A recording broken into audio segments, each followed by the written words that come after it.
Tapi dia waktu melakukannya itu dia niat tarokus atau mengambil kemurahan musafir. Musafir kan boleh berbuka, boleh membatalkan puasanya, kan dosa.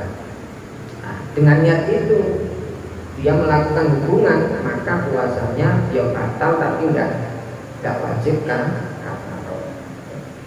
Karena sebab batalnya itu dia karena musafir atau sakit. Assalamualaikum warahmatullahi wabarakatuh. Al-Fatihah. A'udzu billahi minasyaitonir rajim. Bismillahirrahmanirrahim. Alhamdulillahirabbil alamin. Arrahmanir rahim. Maliki yaumiddin. Iyyaka na'budu wa iyyaka nasta'in. Ihdinas siratal mustaqim. Siratal ladzina an'amta 'alaihim ghairil maghdubi 'alaihim waladdallin. Amin. Alhamdulillah wa syukurillah wa la haula wa la quwwata illa billahil aliyyil azim. Allahumma shalli wa sallim wa barik ala sayyidina maulana Muhammad wa ala alihi wa ashabihi wa tabi'ina wa man tabi'ahum bi ihsanin ila yaumiddin. Amma ba'du, rabbi shrah li sadri wa yassir li amri wahlul 'uqdatam min lisani yafqahu qawli. Amin ya rabbal alamin. Dengan bekal ilmu yang tentunya memang harus di dalam melaksanakan ibadah haruslah dibekali dengan ilmu supaya ibadah yang kita lakukan itu diterima oleh Allah Subhanahu wa ta'ala. Karena di dalam kitab suci itu dikatakan wa kullu man ya'malu bi ghairi ilmin amaluhu maqbulatun la. Setiap amal ibadah yang tidak didasari dengan ilmu, maka amal itu ditolak oleh Allah Subhanahu wa ta'ala. Langsung bahas yang membatalkan puasa, termasuk juga membatalkan puasa itu kan ya termasuk rukun dari puasa itu kemarin kan juga yakni niat, menahan diri, yang kedua dari perkara yang membatalkan puasa. Memang banyak sekali perkara-perkara yang membatalkan puasa. Di antaranya yang paling pokok yang kita tahu adalah yang pertama adalah usulu ainin ilal jauh, yakni masuknya suatu benda ke dalam melalui rongga-rongga atau lubang-lubang yang terbuka di dalam tubuh kita yang tembus ke dalam perut. Itu membatalkan puasa secara umum. Cuman di situ ada pemerincian dan ada kasus-kasus masalah-masalah di dalamnya ketika seorang puasa itu memasukkan benda yang ada di area tubuhnya, lubang yang di area tubuhnya itu kemasukan benda min ahyanid dunya, maka itu semuanya bisa membatalkan puasa kalau memang kita itu sengaja. Banyak sekali contoh-contohnya itu, dan diantaranya itu ya termasuk insyaallah hadis yang kita akan bahas itu yang menjelaskan tentang perkara yang membatalkan puasa. Di samping kalau batal itu otomatis kewajibannya itu gimana ketika selesai Ramadan, apa wajib qada atau gimana. Ada yang tidak puasa itu karena udzur, ada yang karena tidak udzur, dan konsekuensinya itu apa ketika tidak puasa. Konsekuensinya itu ada yang wajib qada saja, ada yang wajib fidyah saja tanpa qada, ada Ada yang wajib kedua-duanya kodok pesertaan fidyah, ada juga yang tidak wajib kedua-duanya, tidak wajib kodok dan tidak wajib fidyah.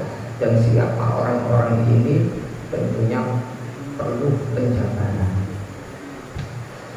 Dan juga ada yang wajib, di samping wajib kodok, orang ini tidak puasa, otomatis dia itu sengaja membatalkan puasanya, sehingga orang ini dikategorikan punya atau mendapatkan konsekuensi dari tidak puasanya itu ada banyak sekali.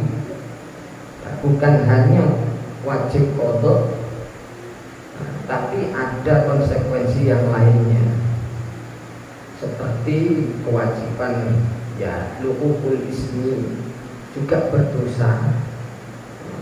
Dia tidak tidak puasa di siang hari bulan Ramadan, dan juga terkena takzir juga, hukuman dari pemerintah ketika pemerintah memang tahu, dan juga bisa terkena kafaroh, namanya kafarotul udma. Kafarotul udma itu kafarot besar, ada kafarot kecil juga.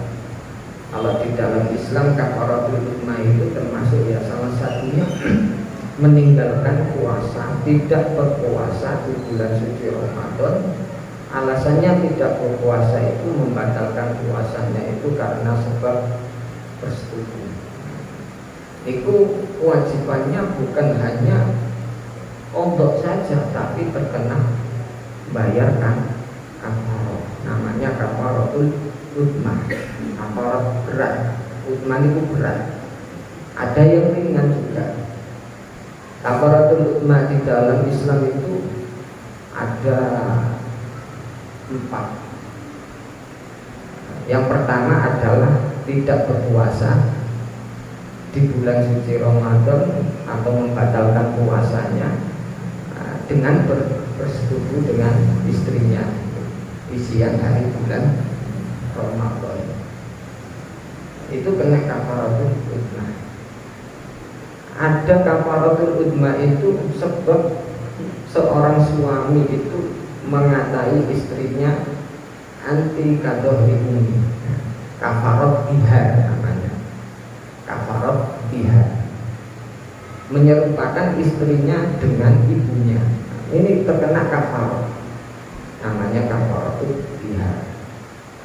Ada kafarat itu kafaratul qatl, sebab membunuh sesama muslim dengan sengaja maupun tidak sengaja, itu terkena kafaratul udma. Yang keempat ada kafaratul udma itu bagi orang yang bersumpah, menerjang sumpahnya, demi Allah saya kalau gini, ternyata dilanggar. Nah ini terkena kafaratul udma. Cuman beda-beda kafaratnya itu gimana dengan kafarat orang yang membatalkan puasanya sebab jima tersebut di siang hari bulan Ramadan. Dan kita akan membaca hadis, bacakan hadis yang membahas tentang kafaratul udma, yakni denda bagi seorang yang berpuasa Ramadan terus membatalkannya itu sebab bersetubuh dengan istrinya. Bismillahirrahmanirrahim. Ini merupakan hadis dasar atau dalil dari kafaratul udma.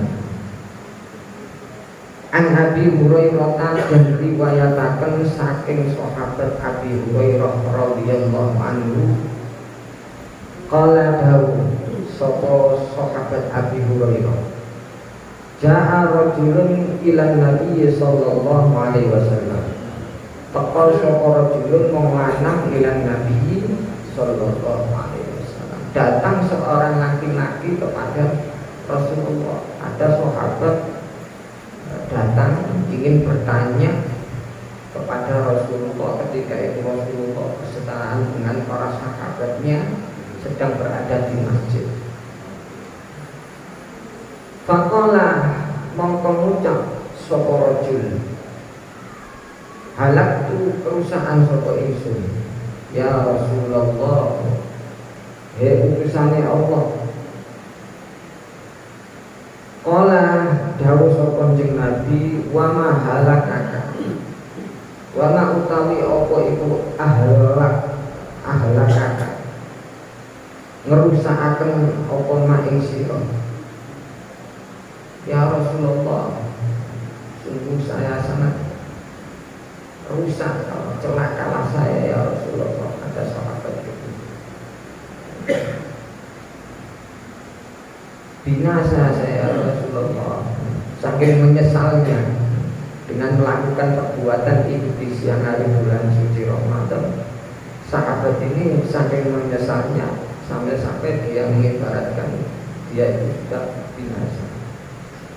Wa ma ahlakaka, apa yang membuat kamu itu binasa, rusak. Qala dawuh sapa ucap sapa rajul, waqatu ala imraati fi Ramadan, waqatu jima sapa ingsun ala imraati ing atase bojo ingsun fi Ramadan ing dalem bulan Ramadan. Saya telah melakukan persetujuan dengan istri saya ya Allah ya Rasulullah di bulan suci Ramadan. Faqala dawuh sapa Kanjeng Nabi, hal tajibuna tu'tiku raqabatan, apa tenemu sira mak ing perkara tu'tiku kang bisa merdekaaken sapa sira raqabatan ing budak. Qala dawuh sapa rajul, la, tidak. Qala dawuh sapa Kanjeng Nabi, bahal tastati apa to kuwasa sapa sira antasuma ing nyeto poso sapa sira syahra ini ing romulan mutatabi aini hale nuli-nuli. Qala dawuh sapa rajul, la. Qala dawuh sapa Kanjeng Nabi, bahal tajiduna tukang ilmu miskin sibina miskinan, bahal tajidu apa to nemu sapa sira mak ing perkara tukaimu kang bisa mangan wae mangan sira sibina ing swidak ampane miskinan miskine. Qala dawuh sapa rajul, la. Suma jalasa mongko nuli lungguh sapa Kanjeng Nabi, saking kuyenge Kanjeng Nabi kok ana umat kaya ngene iki. Nah, lungguh mikir Kanjeng Nabi apa iki. Ditawari ngono-ngono ya apa iki solusine wong siji. Ditawari dikai denda kaya ngene gak mampu, kaya iki gak mampu. Mikir Kanjeng Nabi.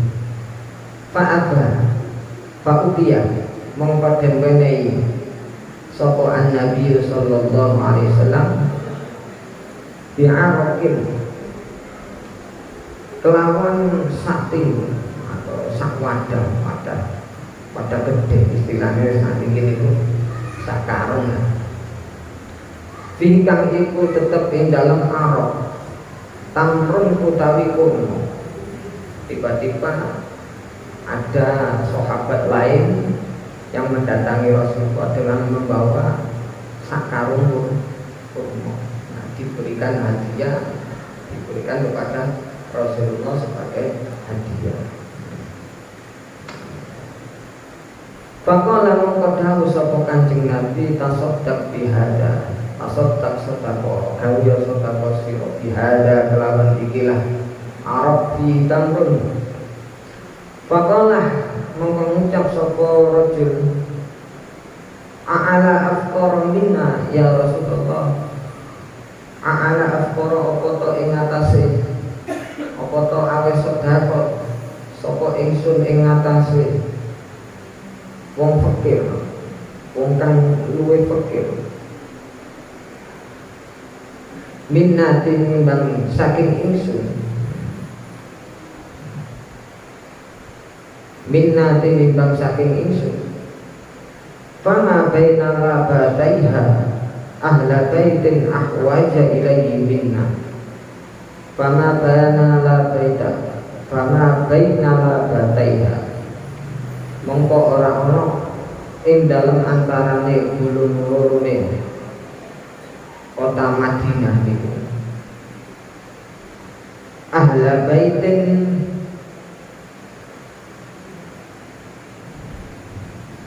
ing napa keluarga, ahla baitin ing ahline omah, ahla baitin ing ahline omah, akhwaja kang luwih butuhaken ilaiha maring ahla bait minna tinimbang saking ingsun. Fadhika mongko mujeng sapa Kanjeng Nabi sallallahu alaihi wasallam hatta badat hingga katon apa anyabuhu pira-pira gigi gerhane Rasulullah. Summa qala nuli dawuh sapa Kanjeng Nabi idhab fa'atim wa ahlak, idhab budalono sira fa'atimu mongko nuli gawe omangan sira ing napa namine arah niku fi tampung ahlaka ing keluarga sira. Jadi hadis ini rawahu as-sab'ah, diriwayatkan oleh Imam Sab'ah. Semuanya imam hadis meriwayatkan hadis ini, dan termasuk lafadznya itu li muslimin, kedua Imam Muslim.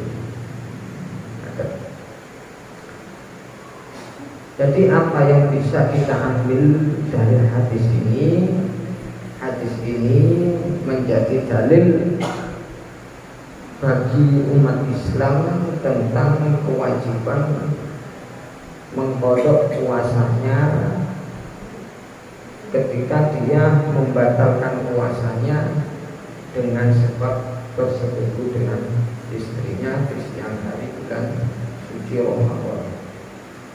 Dan juga bukan hanya qadha saja di sini dikenakan hukuman, yakni membayar denda kafaratul hudna yang besar. Tentunya di dalam membayar kafaratul hudna ini ada syarat-syaratnya, dan juga apa saja kafaratul hudna itu bagi orang yang membatalkan puasanya dengan sebab jima. Jadi orang yang bersetubuh di siang hari bulan suci Ramadan dengan sengaja dia tahu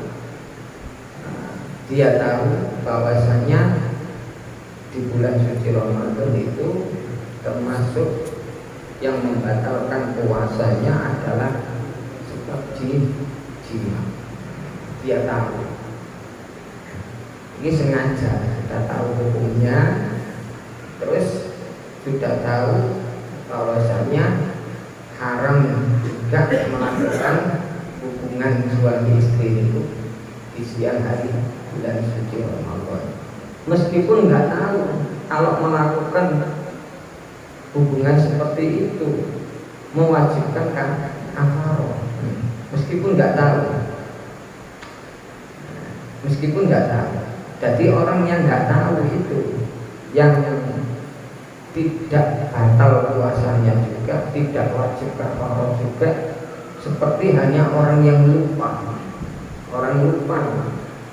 gak sengaja lupa bersetubuh dengan istrinya di siang hari bulan suci Ramadan. Tenang lupa, ya sakit mau. Jadi kan menurut sholat ya, sakit mau. Sering bukan suami ini, tapi istrinya ya. Kedua-duanya ya lupa.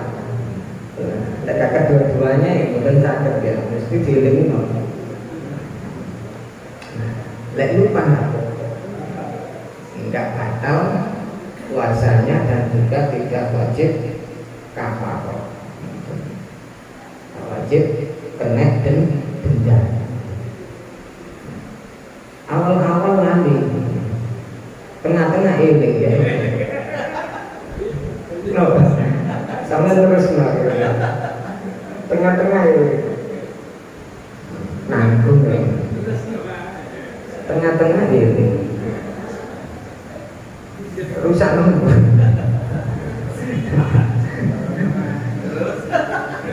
Tengah-tengah eling. Awal-awal boten eling. Tadi tengah-tengah eling. Ya napa ngoten iki? Diterusno apa? Nek diterusno nggih kena kafarah.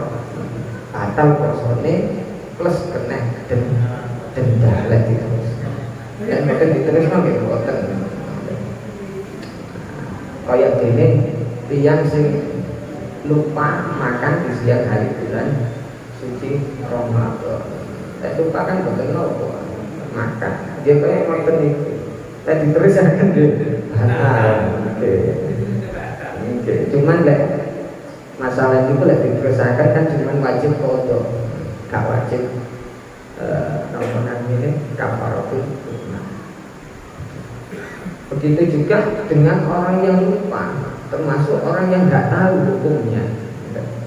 Di dalam syariat itu namanya jahilun maktul, orang yang tidak tahu, yang makdur, yang dimaafkan di dalam syariat. Jadi ketidaktahuannya tentang hukum ini itu dimaafkan oleh syariat. Orang yang nggak tahu hukum, nggak, maksudnya itu yang dimaafkan. Jadi yang tidak dimaafkan, ya tetap kena kan kafarah tadi. Terus jahil sing mandur niki sing yo nopo? Orang yang nggak tahu yang dimaafkan itu yang gimana? Contohnya kayak orang yang baru masuk Islam mualaf, nggak tahu tentang hukum puasa, yang membatalkan puasa itu gimana, masuk jima itu apa, membatalkan puasa, nggak tahu hukum itu. Apalagi sampai ada kafarat ngoten, tambah karo ngoten.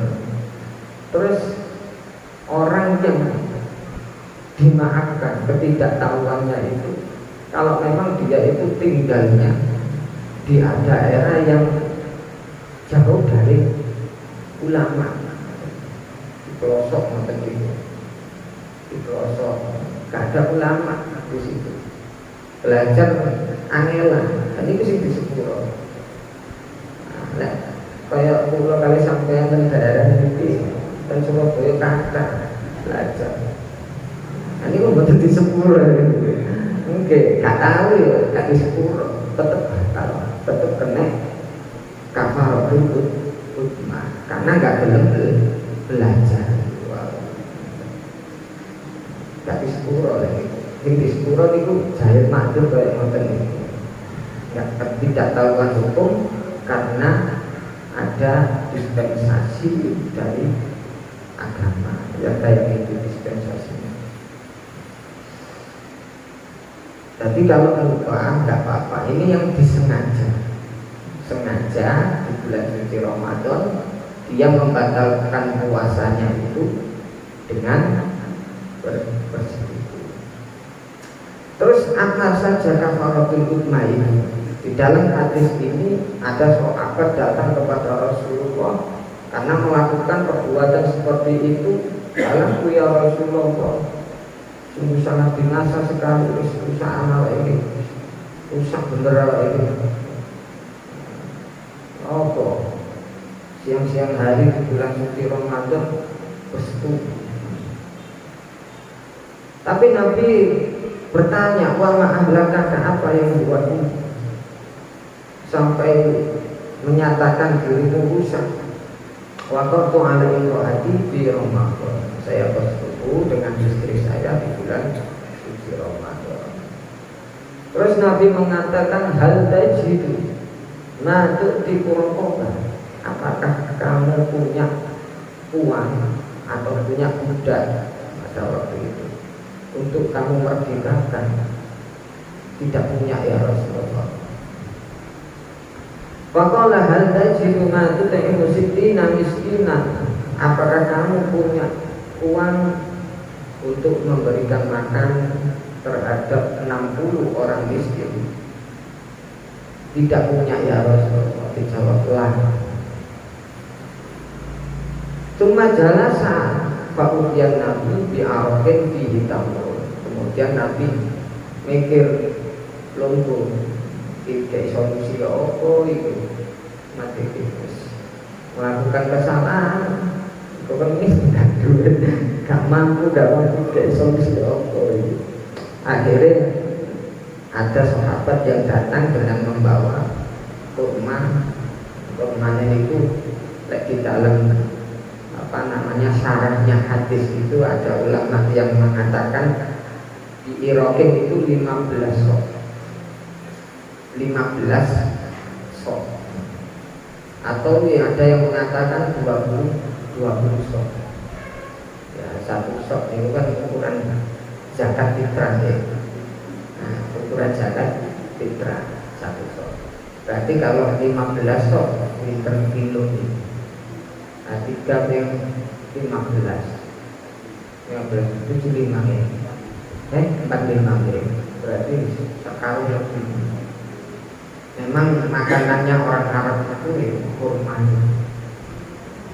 Jadi bahwa misalnya koyok dan Indonesia itu bahwa kurma ngomong kok beras lah. Akhirnya ada sahabat yang bawa beras diberikan pada Rasulullah. Sama Rasulullah diberikan kepada sahabat ini tadi yang melakukan kesalahan ini. Islam tasodak dihada sodakoh ini. Terus sahabat ini tadi berbicara alaiya aqramina, apakah saya sodakohkan kepada orang yang paling fakir ya Rasulullah, orang yang paling miskin ya Rasulullah. Fama baina labatiha ahla baitin ahwaja ilaihi minna. Sampai ngertos antara labatai hadiku ujungnya gunung antara Mekah kali Madinah, antara gunung Madinah Mekah sama Madinah itu tidak ada yang paling fakir, yang paling miskin daripada saya Rasulullah.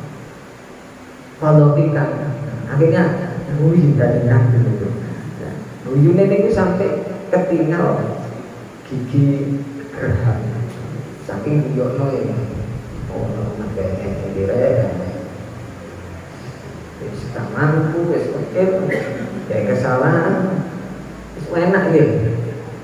Ibaratnya oleh beras sekan aku, ngoten itu gitu. Dikatakan idhab fa'atin ahlak, jadi kanjeng Nabi wis kawon wis kain tak sodakono namanya keluarga, wis kain mangan kali keluarga kain apa wis enak melakukan kesalahan oleh beras. Nah, ini dulu welas asline kanjeng Nabi Muhammad sallallahu alaihi wasallam kepada umat. Cuman di dalam nopo kafaratul maniki ada syarat-syaratnya. Seorang itu yang membatalkan puasanya sebab bersetubuh ini kan dikenakan kafaratul utma. Itu ada syaratnya.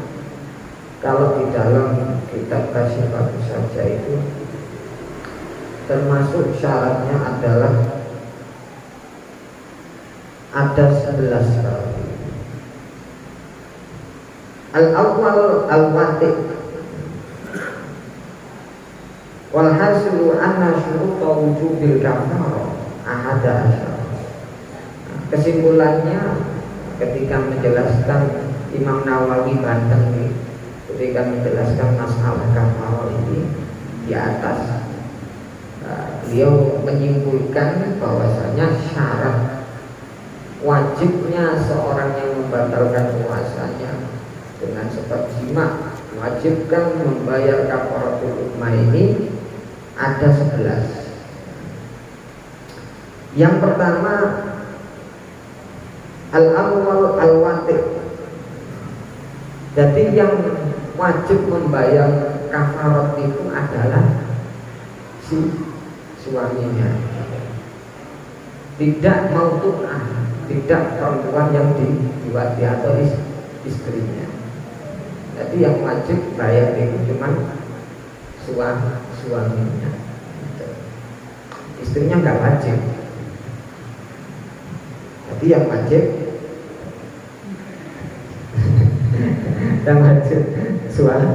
suaminya. Dan jenenge pelaku ya. Ibaratnya kan pelaku lah. Istrinya niku korban. Nah, hukum Indonesia kan mau sing dihukum niku pelakunya napa sing korban. Nah, pelakunya ya. Oke, pelaku. Tapi hasilnya niku mboten-mboten. Hasilnya mboten-mboten. Kena nopo sing wedok istrinya enggak kena kafar. Kena nopo? Nah, kok yang dihukum itu yang bayar itu cuma suaminya. Karena si istri itu sudah batal puasanya dengan sebab nikune kemasukan dulu. Sehingga puasanya batal. Karena gak wajib terkena denda. Termasuk yang membatalkan puasa itu kan masuknya benda ke lubang yang tembus kan. Nah itu termasuk kemasukan dulu. Jadi batalnya si istri itu bukan karena sebab jima, tapi kemasukan benda dulu.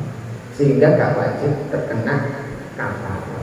Cuman juga batal puasanya dan juga berdosa. Bahkan kalau imam tahu, pemerintahan tahu, ya ditagzir, dihukum.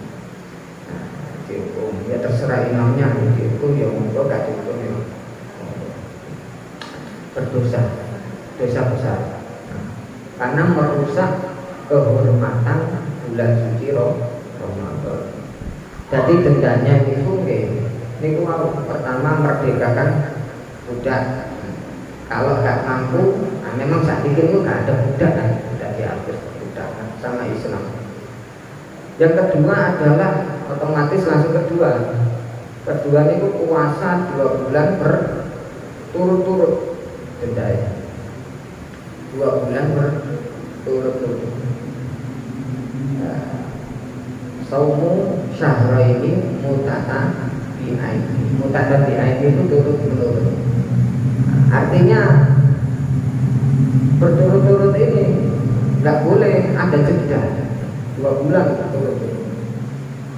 Misalkan poso misalnya 50 dino atau orang siji lah, 50 hampir 50 orang siji. Soalnya sing ngejak mangan akhirnya dibatal loh. Iku baleni kan satu baleni malih sampai terus ngoten sampai mampu.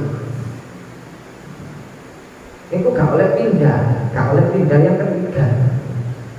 Dicoba terus, gagal dicoba terus sampai beberapa kali, 3 kali lah dicoba gagal baru pindah. Gak boleh langsung milih ketiga, gak boleh.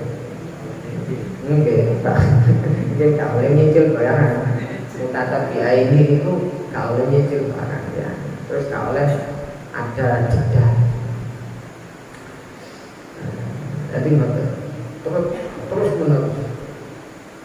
Baru 3 kali atau berapa kali dicoba memang gak bisa, gak mampu, gak kuat. Orang sabulan air mengkes. Oh bener, orang bulan nak ngotot. Oke, orang bulan bos. Saya oleh pray. Terus menerus. Ini hukumannya berat makanya. jenenge kapan nah jadi lakoni tapi wonten jarae pikirnya cek lepas dari hukuman.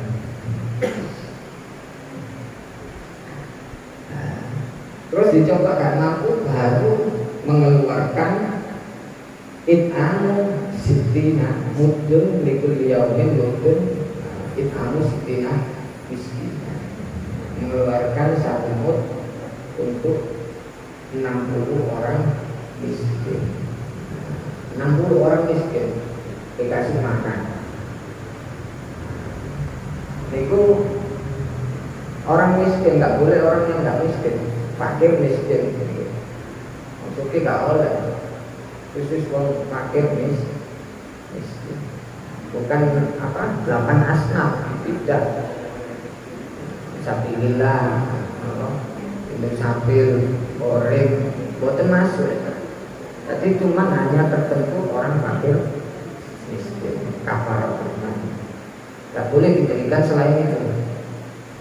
Terus 15 orang depan rumah, sebelah kanan kiri belakang 15. Ya orang-orang dekat aja yang diambil.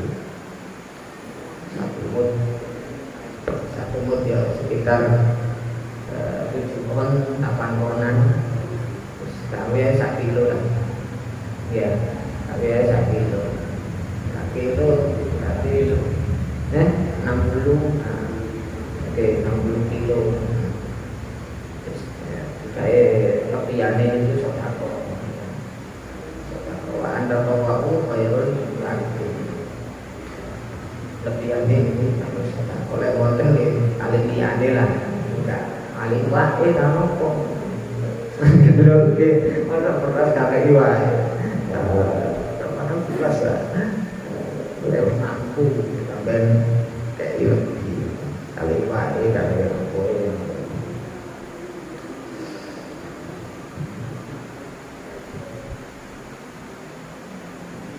boleh. Jadi kafarnya adalah puasa 2 bulan berturut-turut. Kalau dicoba baru boleh, gak mampu baru boleh pinjam untuk dimakan 60 orang miskin.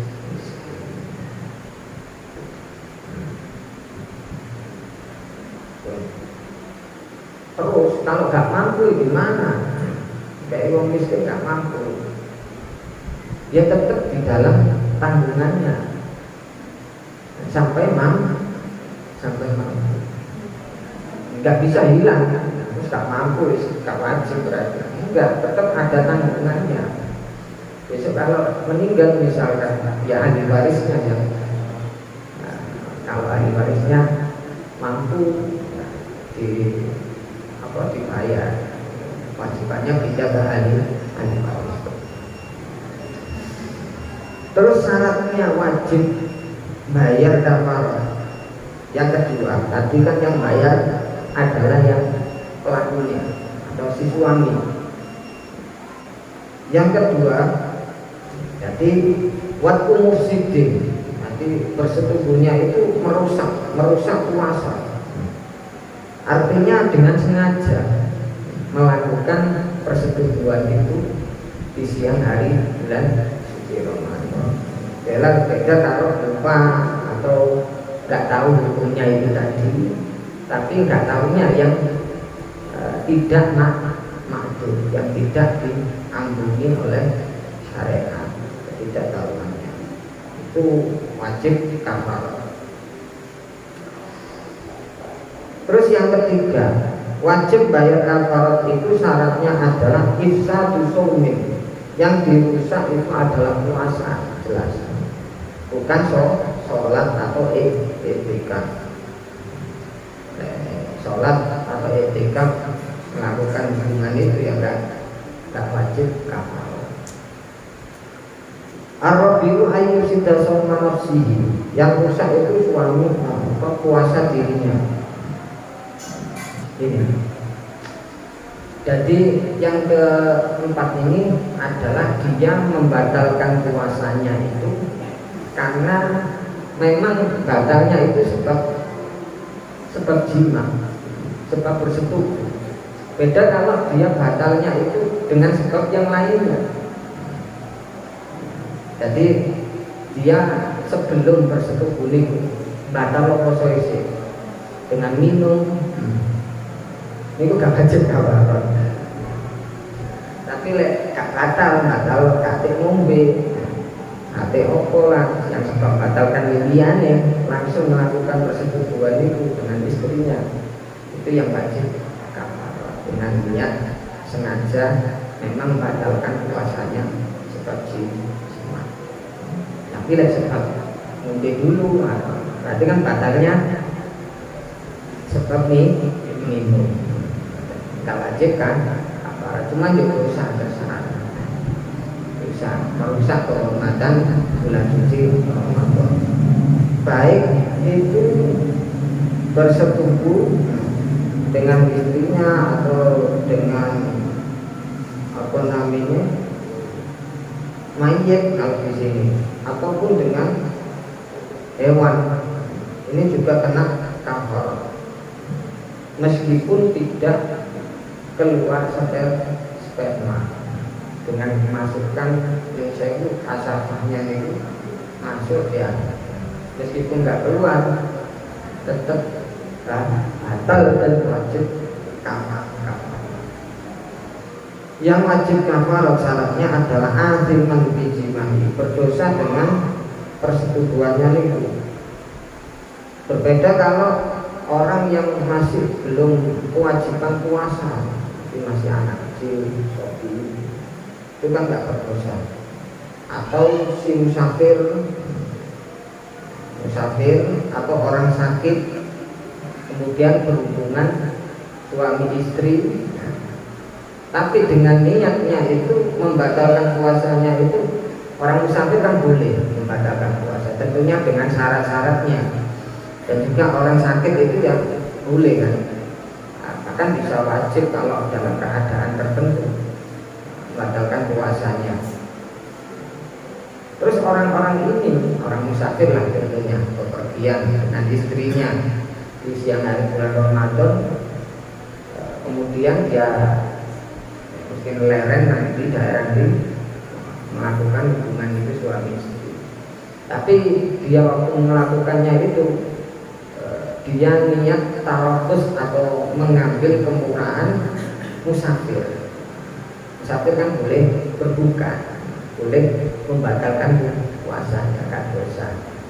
Nah, dengan niat itu dia melakukan hubungan, maka puasanya ya batal, tapi enggak wajib kan kafarat. Karena sebab batalnya itu dia karena musafir atau sakit. Pertanyaan aja, sudah disampaikan adanya dispensasi peringanan, bahkan dimaafkan ketika seorang puasa itu melanggar rukun puasa. Salah satu diantaranya adalah ketika jauhnya dengan ulama. Pertanyaan saya adalah, saat ini kan dalam era teknologi yang luar biasa, kita bisa dapati, kita bisa interaksi dengan ulama. Apakah hal itu masih bisa riba? Terima kasih. Jadi termasuk kalau memang teknologi ini itu kan wasilah sebagai alat prasarana kita untuk bisa belajar meskipun daerahnya itu ya jauh terpelosok, tapi dengan teknologi itu kita bisa belajar ya, berarti tidak dikatakan mahdud, tidak dikatakan mahdud ketidaktahuannya itu, karena apa ya, tapi yang lihat di daerah-daerah pelosok itu jenis teknologi kan kayak telepon ini kan butuhkan jaringan, sinyal kayak motor itu. Jadi lek pelosok ya wonten jaringannya, ningali yang mau. Kalau ada jaringannya kuat, bisa kita belajar dengan apa namanya, dengan telepon itu ya, termasuk ya gak mahdud. Nah, kalau memang itu tidak bisa dioperasikan karena jaringannya memang gak ada di sana, otomatis dia termasuk orang yang Jailun makmum. Istilahnya orang belajar itu ya bisa lewat apa saja, bisa ngambil manfaat ya lewat apa saja, termasuk HP dan lain sebagainya. Cuman pahala duduk di majelis ilmu itu enggak dapat. Mungkin jadi di majelis ilmu ini ganjarannya gede. Nah, belajar lewat delok HP ngoten niku kan palingnya kan enggak bener bisa manfaat kita tahu. Cuman ya enggak dapat. Paling enak lah itu baru oleh. Nah ngomong kok kalau dulu lalu dulu kalau dulu ada sampai subuh dulu YouTube ini. Nah, jadi ya itu kan. Jadi lihat daerahnya. Kalau memang daerahnya itu bisa dengan komunikasi, nah, tidak ada halangan seperti sinyal itu tadi ya, termasuk ya enggak dikatakan jailun. Kalau ada halangan, berarti daerahnya itu termasuk kecil dan termasuk ketidaktahuannya itu diambil, ditolerir sama saya.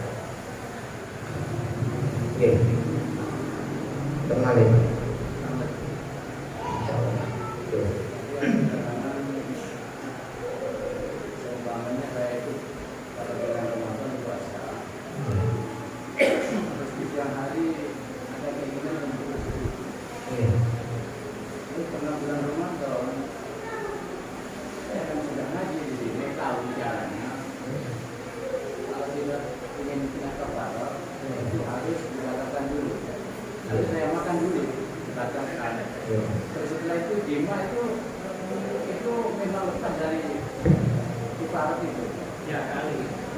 Diakali memang syaratnya gitu. Tadi dia batalkan puasanya itu tidak sebab bersetubuh, tapi sebab yang lainnya. Kalau sebab yang lainnya tidak ada kalau sebab yang lainnya nggak kena, cuma ya dosa bilang gitu, dosa besar, soalnya nggak ada udur. Cuma dosa gitu, dosa besar, cuma lepas dari kapal. Terus itu tadi kan yang diwajibkan suami ya?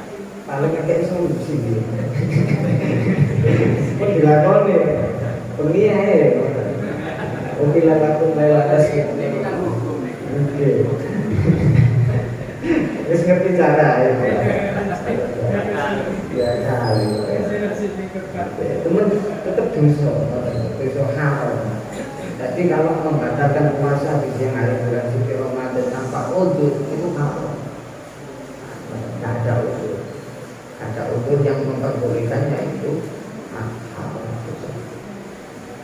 Bismillahirrahmanirrahim. Allahumma shalli